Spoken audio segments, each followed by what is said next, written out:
We love to hear about, learn about, and know about the lives of other people, especially if they are famous or a celebrity or someone we respect or admire. It can cover all walks of life, from those in sport, in social media, in politics, in academia, and beyond.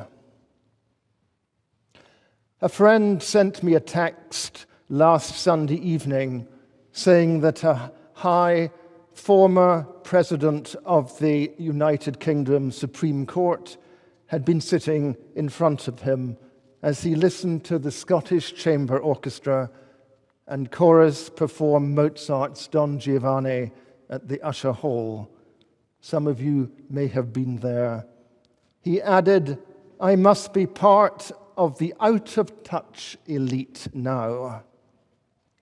Not wishing to be outdone by my friend, I text back saying that I had unexpectedly bumped into that same person in London earlier in the summer and knew that they would be speaking at the Edinburgh Book Festival. Along a similar line, the 23rd series of Who Do You Think You Are has recently been shown on BBC One.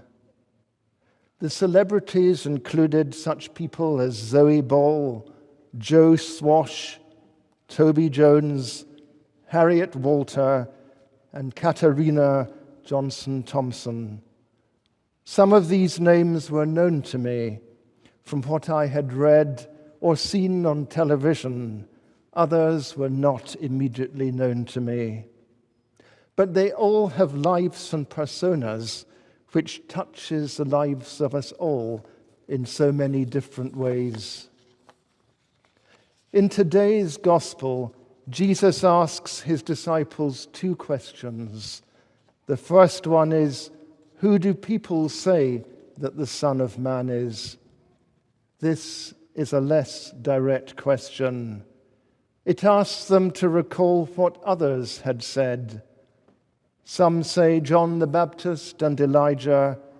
Others say Jeremiah or one of the prophets. The second question is far more direct and called for a personal response from the disciples.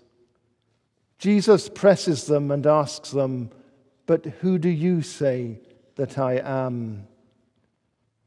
We are not told how the disciples individually responded, or if they were uncertain or hesitant or just unsure.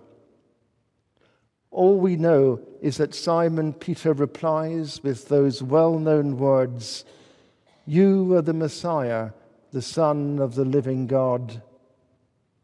And Jesus responds with those equally astonishing words, "And I tell you, you are Peter, and on this rock I will build my church, and the gates of Hades will not prevail against it." But what about us?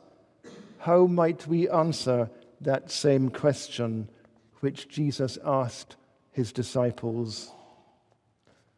Our Old Testament reading from Isaiah encourages us to listen to God and to seek the Lord.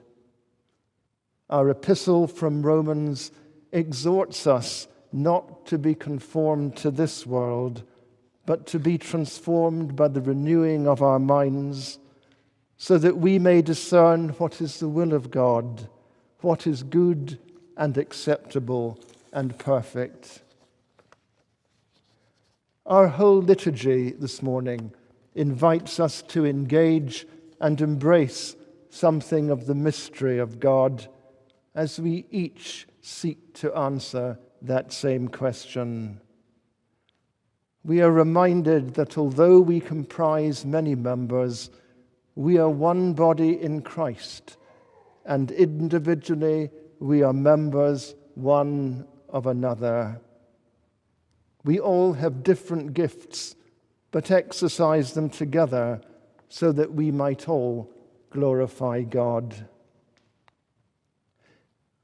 In the prayer of humble access, which we will say together before the invitation, followed by communion or receiving of a blessing, we are reminded that by doing so, we may evermore dwell in him and he in us.